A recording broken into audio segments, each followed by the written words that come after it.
नमस्ते मेरो लगानीका सरहरू तपाईँहरूलाई म चाहिँ तपाईँहरूको कस्टमर भन्नु पऱ्यो। मैले चाहिँ विगत 3-4 वर्षदेखि चाहिँ तपाईँहरूको चाहिँ मैले प्लेटफर्म युज गर्दै आइरहेको छु। मैले सुरुमा चाहिँ माई पोर्टफोलियो लिएको थिएँ, त्यसपछि युट्युबहरूमा सिक्दै जाने क्रममा चाहिँ मैले चाहिँ एडभान्स चार्ट हेर्न पनि सिकेँ।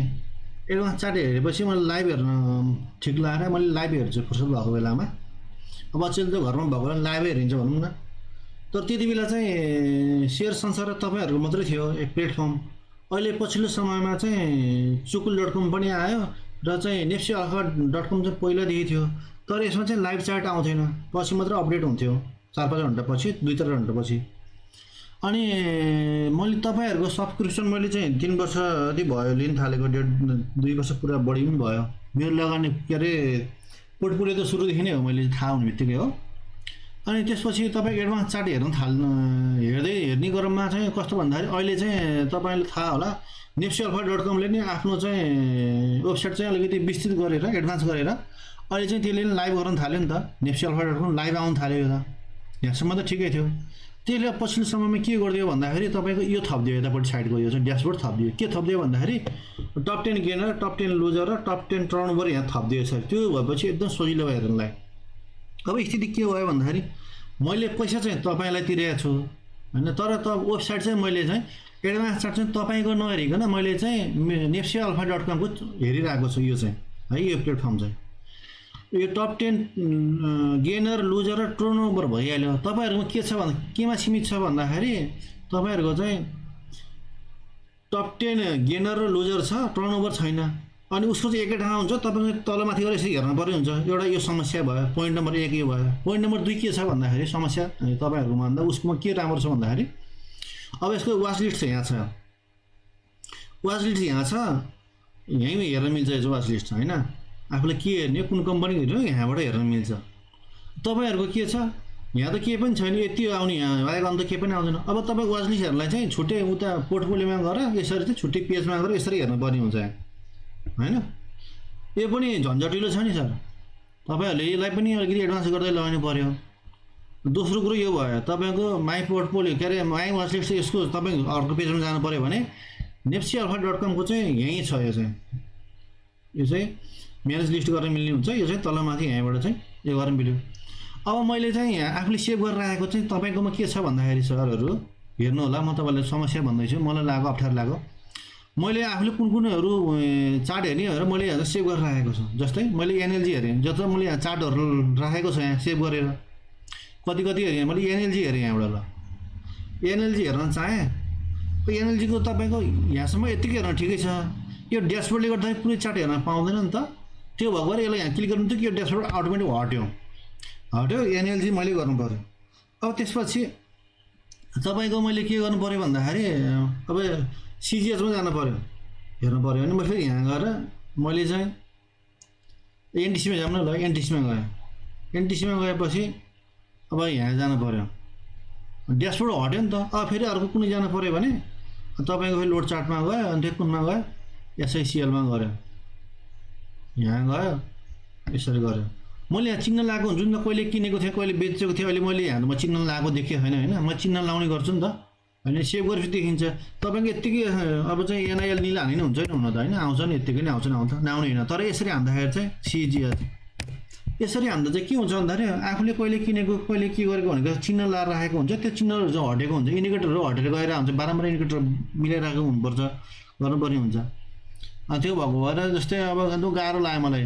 उनीहरूकोमा के सजिलो हुन्छ भन्दाखेरि तपाईँहरू वाच लिस्टमा गयो भने, सरी तपाईँहरूकोमा आयो नेप्से अल्फा.comको चार्टमा गयो भने चाहिँ जस्तै मैले चाहिँ अब हेर्नु पऱ्यो भने चाहिँ यसको नि यो पहिला यस्तो थियो। यहाँ वाच लिस्ट नहुँदा मैले पनि पहिला त्यस्तै नै गर्थेँ। यहाँ चाहिँ एसडिएल भयो, यसरी मैले अप्सनमा हुन्थ्यो भने। अब अहिले चाहिँ उसको के भयो भन्दाखेरि यो वाच लिस्ट उसले यहाँ बनाइदिएपछि के सजिलो भयो भन्दाखेरि मैले यहाँ सेभ गर्नै परेन क्या। यो चाहिँ म्यानेज यहाँ गएर लोड चार्ट गर्नै पर्दैन क्या। तपाईँको यहीँ गएर हानिदिएपछि चाहिँ तपाईँको टक्क आउँछ क्या। यसरी चेन्ज हुन्छ। तपाईँहरूको फेरि यसरी छोए पनि चेन्ज हुँदैन नि। जस्तै अब उहाँहरूको के छ भन्दाखेरि जस्तो जाउँ, यो एसपिसी यहाँ क्लिक गऱ्यो भने एसपिसीको चार्ट लोड हुन्छ होइन। तपाईँहरूको के हुन्छ, हुँदैन नि त्यस्तो, सायद मलाई हुन्छ जस्तो लागेन है। टप 10 नेप्सेको जाउँ, अरूमा त हुन्न, एनइपी एस नेप्सेमा जाउँ। नेप्सेमा गएपछि तपाईँको एसपिसी आयो होइन। एसपिसी तपाईँ के भन्दाखेरि यो चाहिँ अब यो पनि राम्रो हो नराम्रो त होइन। अब एसपिसीमा क्लिक गऱ्यो भने लोड चार्ट लोड हुन्छ तपाईँहरूको, भएन नि होइन, सर भएन, एसपिसी भएन। त्यही भएर अनि मैले यसो सोचेको तपाईँहरूले चाहिँ आफ्नो वेबसाइटलाई सरहरू पहिलाको भन्दा सस्तो त गर्नु भएछ। अब मार्केट भन्ने कम्पिटिसनको जमाना सरहरू अब 1500 रुपियाँ सस्तो भनेर चाहिँ भनेर तपाईँहरूको वेबसाइटमा कोही पनि बसिरहेको छैन। म पनि छिरम उता जामजाम भइसकेको थिएँ, तर अहिले चाहिँ एकपल्ट मैले तपाईँहरूमा सब्सक्रिप्सन लिएको छु, डाटा एनालाइटिकको हिजो ल्याऊ मैले होइन। तर आफूले अलिकति परिमार्जित गरेर लिएर जानु भएन र समय सँगसँगै चल्न सक्नु भएन भने तपाईँहरूलाई नि गाह्रो होला, हामीलाई पनि झन्झट होला। किन भन्दाखेरि कस्तो हुन्छ भने सुरुमा एकचोटि मन परेको चिजहरू बिचमा छोड्न झ्याप्प बानी परिसकेको हुन्छ नि त। मेरो लगानीको मलाई बानी परिसकेको छ, म राम्रो युजर हो अनि चलाइरहेको छु, अहिले बानी परिरहेको छ, झ्याप्पै छोडेर गइहाल्नु मिल्दैन। किन भन्दाखेरि तपाईँ त्यसमा चाहिँ कस्तो हुन्छ भन्दाखेरि सेन्टिमेन्टल एट्याचमेन्ट भन्छ नि, इङ्ग्लिस त बोल्न आउँदैन मलाई खासै, त्यो भएको हुनाले झ्याप्पै छोड्न सकिँदैन कि। तर म सस्तो भएको भए चाहिँ उतै जान्थेँ होला है सायद। त्योभन्दा पनि तपाईँहरूको पहिलाको 6 महिनाको 3000 थियो, अहिले 6 महिना 2000 गर्नुभएछ भने धेरै सस्तो भयो। अब अहिले उसले सस्तो सेयरको कति छ अहिले सब्सक्रिप्सन, 3 महिनाको 2100 छ, 6 महिनाको 4200 छ। अहिले तपाईँको 6 महिनाको जम्मा कति छ 2000 भनेपछि आधी सस्तो भएर मात्र आएको म होइन। तपाईँहरूले चाहिँ आफ्नो चाहिँ ऊहरू चाहिँ तपाईँको सेवा दिने कामहरू आफूले क्वालिटीलाई मेन्टेन गर्नु होला, सस्तो चाहिँ गर्नु पर्दैन सरहरू है। मैले भन्नु खोजेको त्यो क्वालिटी मेन्टेन गर्नु होला होइन, आफूलाई इम्प्रुभ गर्नु होला, एडभान्स गराउनु होला। मैले त्यो कतिपय कुराहरू मैले भने नि तपाईँहरूलाई, यो अप्ठ्यारो छ तपाईँको भन्दा। तपाईँले मेरो लगानी.com र मैले nepsealpha.com लाई तुलना गरेर देखाइदिएँ नि त होइन सरहरू। त्यही भएर तपाईँहरूले आफूलाई चाहिँ एडभान्स गराउने कोसिस गर्नु होला भन्ने विचार राखेँ मैले। अरू भनेको कुरा त अब अझै बिस्तारै हुनु त मलाई पनि सबै कुरो थाहा हुँदैन नि त। अझै म भन्दा एडभान्स चलाइरहने मान्छेहरूलाई अब विदेशमा चलाइरहनु थाहा छैन मलाई, कति चलाउँछ उहाँहरूले। कमसेकम नेपालमा भइरहेका प्लेटफर्महरू भन्दा तपाईँहरू त पुरानो हो नि त सर प्लेटफर्म त होइन। त्यही भएर यसलाई चाहिँ अब अहिलेको जमाना जनशक्ति नभएर नभएको भन्ने कुरा हुन्न होइन। पैसा खर्च गऱ्यो भने त जस्तो भने त्यस्तै बनाउन सकिन्छ। सबै कुराहरू यतापट्टि साइडमा आउने हुनु पऱ्यो क्या, होरी यहाँ तल नगएर चाहिँ यसमा वाच लिस्ट नै हेरिराख्नु पऱ्यो होइन। तपाईँको अब चाहिँ टप 10 गेनर लुजर टर्नओभर पनि हेरिराख्नु पऱ्यो, अरू के राख्नु मिल्छ त्यो पनि हेरिराख्नु पर्ने भयो।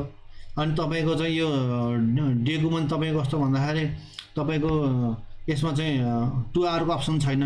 1 आवरको चाहिँ चाँडै हुन्छ, फास्ट देखाउँछ, मुभ हुन्छ। डेको स्लो हुन्छ। मैले 2 आवरमा चाहिँ बाहिर सेलको सिग्नल मैले चाहिँ हेर्नलाई मलाई धेरै सजिलो लाग्छ, एकदम मलाई बेस्ट लाग्छ कि।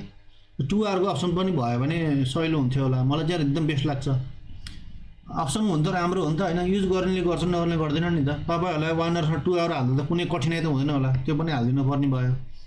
अब अहिले मैले 1 आवरकोमा चाहिँ हेर्नु त यहाँ RSI 14 हुन्छ, मैले 17 को लगाएर राखेको छु। म्यागडी चाहिँ यहाँ 12-26 हो, मैले यो गरिरहेको छु।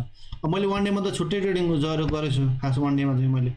नेप्सेमा चाहिँ कस्तो भन्दाखेरि सबै मेरो भिडियो हेर्नु होला तपाईँहरूलाई, मैले राम्रैको लागि भने अब होइन।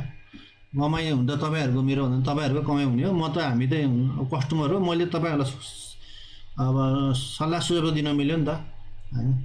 अब मैले चाहिँ के म्यागडी छ यहाँ 9-19 लगाएको छु, RSI 14 छ। अब मुभिङ एभरेज तपाईँको चाहिँ 44 छ, रातो चाहिँ कालो चाहिँ 14 दिनको छ होइन। अब बाई सिग्नल यसरी देखाउँछ यहाँ। अब तपाईँको चाहिँ त्यो 1 डेको चाहिँ थोरै ढिलो लाग्यो मलाई होइन। अनि 1 आवरको चाहिँ धेरै फास्ट लाग्यो। त्यो मैले यता nepsealpha.com-मा चाहिँ मैले 2 आवरको अप्सन छ। nepsealpha.com-को चाहिँ 2 आवरको छ यहाँ चाहिँ। तपाईँहरूको कहाँ सरी nepsealpha यहाँ 2 आवरको छ क्या, हेर्नु न यस यो पनि राखिदिनु होला भन्दै मैले अब तपाईँहरूलाई यति नै भन्दै आफ्नो कुराहरू यहीँ राख्दै मैले चाहिँ आजको तपाईँहरूलाई दिने इन्फर्मेसन यहीँ टुङ्ग्याउन चाहन्छु। तपाईँहरूलाई फेरि मैले तपाईँहरूको वेबसाइटमा पनि पठाउँछु, मैले अस्ति नै पठाएको एकपटक। अनि डाइरेक्ट हाम्रो CEO सरलाई पनि पठाएको हो मैले, मेसेन्जरमा पठाएको। थ्याङ्क यू मात्रै भन्नुभएको थियो। ठिकै छ, उहाँ बिजी हुनुहुन्छ होला, धेरै कुरा गर्ने कुरो हुँदैन, हामीहरू सानो मान्छेहरू छ होइन, धेरै कुरा गर्नु हुँदैन, उहाँहरू आफ्नो स्ट्यान्डर्ड मेन्टेन गर्नुपर्ने हुन्छ। त्यही भएर मैले अब यो भिडियो चाहिँ अब अन्त कहाँ पठाउनु थाहा छैन। अहिले म अजित सरलाई चाहिँ मैले चाहिँ यो चाहिँ मेसेन्जरमा यो भिडियो अपलोड गरेर पठाउने विचारमा गरेको छु। हुन्छ, हस्, धन्यवाद सर। मेरो कुराहरू विचार गर्नु होला भन्दै आजलाई मैले यो भिडियो यहीँ बन्द गर्ने अनुमति चाहेँ। तपाईँको वेबसाइट एडभान्स होस्, सबैले मन पराउन् भन्दै आज मैले बन्द गर्न चाहेँ। धन्यवाद।